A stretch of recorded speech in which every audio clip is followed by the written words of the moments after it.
విజయ్ ముఖ్యమంత్రిగా ప్రమాణ స్వీకారం చేశారు. అయితే ప్రమాణ స్వీకారం చేసేటప్పుడు ప్రతి నాయకుడు గూడాను మనం గతంలోని పవన్ కళ్యాణ్ స్పీచ్ ని కూడా చూసాము. అసలు అంటే చాలా అగ్రెసివ్‌నెస్ ఆ రోజు వాళ్ళు జీవితంలో వాళ్ళు ఏం చేయాలనుకున్నారు? ఆహ్, ఈ రాష్ట్రము లేదా ఈ దేశం నా చేతిలోకొస్తే నేను ఎలా పరిపాలించగలుగుతాను? ప్రజలకి ఎంత మంచి చేయాలనుకుంటున్నాను? సో ఇవన్నీ తెలియజేసేటప్పుడు మనకి ఆ హైపర్ యాక్టివ్‌నెస్ అనేది వస్తుంది. సో ఆ టైంలో ఉన్న రకరకాల విన్యాసాలు మనం ఆ టైంలో చేస్తూ ఉంటాం. అంటే చాలా బలంగా ఇట్లా పిడికిలు బిగిస్తూ ఉంటాము. ఇలా అంటూ ఉంటాము. సో ఇలాంటివన్నీ కూడా ఆటోమేటిక్ గా మన మేనలిజాన్ని బట్టి వస్తూ ఉంటాయి. సో నిన్న ప్రమాణ స్వీకారంలో కూడా విజయ్ చేసినప్పుడు కూడా ఆయన కూడా సేమ్ అట్లాగనే బిహేవ్ చేసినప్పుడు గవర్నర్ కూడా కొద్దిగా ఇట్లా వారించినట్లుగా మనకు అక్కడ ఆయన హ్యాండ్ వరకే కనిపించింది. సో అది గవర్నర్ ఆయన పక్కనే ఉన్నారు. సో మంచిదే, ప్రజల్లో కూడా ఒక ఊపు వచ్చింది. తమ అనుకుని ఎన్నుకున్న నాయకుడు ముఖ్యమంత్రిగా ప్రమాణ స్వీకారం చేశాడు.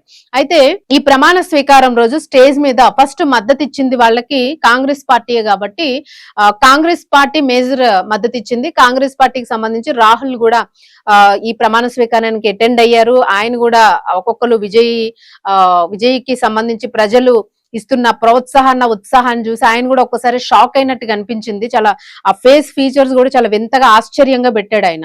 సో అంటే ఇంత క్రేజ్ ఉందా విజయ్ కి నిజంగాను, అయితే మేము సరైన వ్యక్తికే మా సపోర్ట్ ని అందించామా అన్న ఫీలింగ్ రాహుల్ లో కనిపించినట్టు అనిపించింది. అయితే వీళ్ళిద్దరికి సంబంధించి ఆ రోజు విజయ్ చాలా సెల్ఫీలు తీసుకున్నారు. అలాగే ఇలా చుట్టూ తిరుగుతూ కూడా ప్రజలతో పాటు కూడా ఒక సెల్ఫీ వీడియోని తీసుకున్నారు. అలాగే ఇద్దరు కూడా సెల్ఫీస్ తీసుకుని ఈ సెల్ఫీల్ని పార్టీకి సంబంధించిన ఇన్స్టాలోని పోస్ట్ చేయడం జరిగింది. అయితే పోస్ట్ అయితే చేశారు కానీ అవి కొన్ని క్షణాల్లోనే మాయమైపోయినాయి.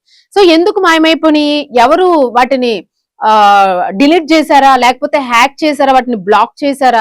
సో ఈ అన్ని అనుమానాలు కూడా వచ్చాయి. ఎందుకంటే రాహుల్ కాంగ్రెస్ ఫ్యాన్స్, అలాగే విజయ్ ఫ్యాన్స్ వీళ్ళందరూ, అలాగే వాళ్ళనే కాదు అసలు ఇన్ని రోజులుగా కూడా తమిళ రాజకీయాల మీద చర్చించిన ప్రతి ఒక్కరు కూడా కాంగ్రెస్ అలాగే టీవీకి సంబంధించిన అకౌంట్స్ అన్నింటినీ కూడా చూస్తూ ఉన్నారు, ఎక్స్ ఖాతాను చూస్తూ ఉన్నారు.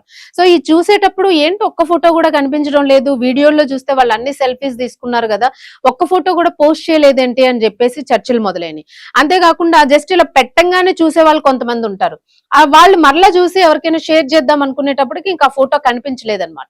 సో ఒక్కసారి ఇలాగ అసలు ఎక్స్ లో గానీ ఇన్స్టాల్లో వీటిల్లో ఆ పోస్ట్ కనిపించకపోయేసరికి ఏం అర్థం కాలేదు ఎవరికి.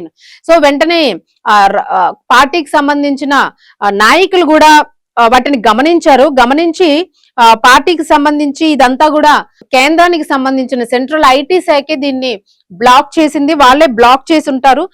కేంద్ర ఎలక్ట్రానిక్స్ కి సంబంధించిన ఐటీ నుంచే ఈ బ్లాకింగ్ అనేది జరిగి ఉంటుంది అని చెప్పేసి ఈ కాంగ్రెస్ పార్టీకి సంబంధించిన ఒక నేత అయితే పేర్కొనడం జరిగింది. సో ఆయన శ్రీవత్సవ ఈ విషయం మీద ఎక్స్ లో ఒక పోస్ట్ కూడా పెట్టారు.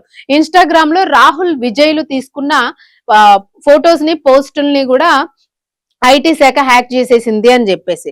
సో దీన్ని అయితే మాత్రము కేంద్ర ఐటీ శాఖ తోసిపుచ్చింది.